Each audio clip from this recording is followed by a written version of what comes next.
Hi, I'm Joey. I'm Timmy. And I'm Benjamin. Today we're going to be making some bird feeders for the nursing home. So let's get started.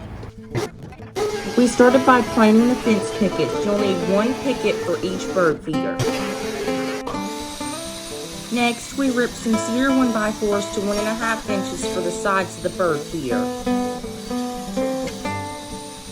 We cut 2 of the 1x4s to 6 inches and 2 to 1 foot with 45-degree angles on each side.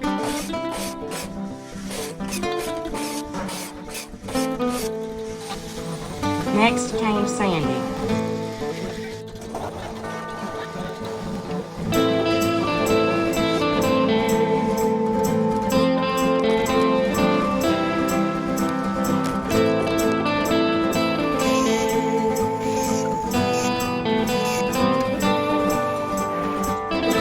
We assembled the frame with 18-gauge bride nails, although pin nails would have been better.